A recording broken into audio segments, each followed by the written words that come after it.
প্রতিদিন সকালে সাতক্ষীরা যশোর সড়কের ব্রজবাক্স এলাকায় রাস্তার দুই পাশে বিক্রি হয় বিভিন্ন জাতের দেশি বিদেশি প্রজাতির মাছের পোনা।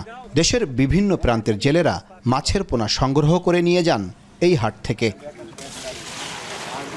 ৮০ দশকে সাতক্ষীরার কলারোয়া উপজেলার ব্রজবাক্স গ্রামের কয়েকজন জেলে দেশি মাছের পোনা উৎপাদন করে গ্রামে গ্রামে বিক্রি করতেন। তখন থেকে এই এলাকায় বিস্তার লাভ করে মাছের পোনা ব্যবসা। তবে ২০০৯ সালের পর এই এলাকায় দেশির পাশাপাশি বিদেশি জাতের মাছের পোনার বাণিজ্যিক উৎপাদন শুরু হয়।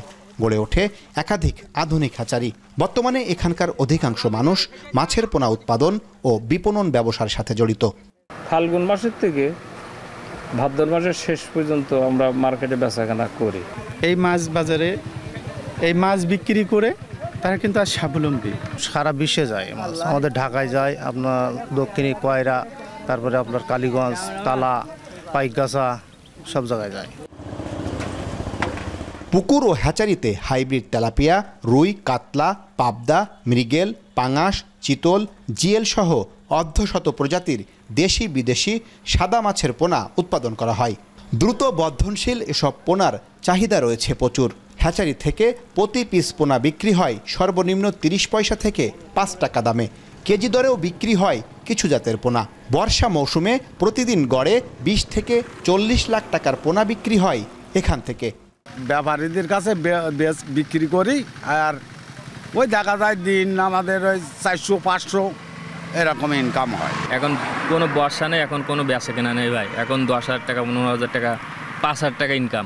পোনা সর্বনিম্ন ৩০ পয়সা থেকে সর্বোচ্চ ১ টাকা পর্যন্ত আমরা পোনা বিক্রি করি।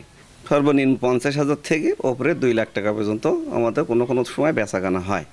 জেলা মৎস্য বিভাগ থেকে পোনা উৎপাদনকারী চাষি ও হ্যাচারি মালিকদের আধুনিক পদ্ধতিতে মাছের পোনা উৎপাদনের জন্য প্রশিক্ষণ ও আর্থিক সহযোগিতার কথা জানালেন এই কর্মকর্তা। উপজেলা অফিস থেকে উপজেলা মৎস্য অফিসার নিয়মিত পরিদর্শন করছে যাতে ভালো মানের পোনা, মনোসেক্স তেলাপিয়ার ভালো মানের পোনা এবং কার্প জাতীয় মাছের ভালো মানের পোনা চাষিরা পায়। জেলা মৎস্য অফিসের তথ্য, শুধুমাত্র ব্রজবাক্স গ্রামে ২৩০টি পুকুরে মাছের পোনা চাষ করা হয়। এছাড়া রেণুপোনা উৎপাদনের হ্যাচারি রয়েছে ৩০টি। আহসান রাজীব, এখন সাতক্ষীরা।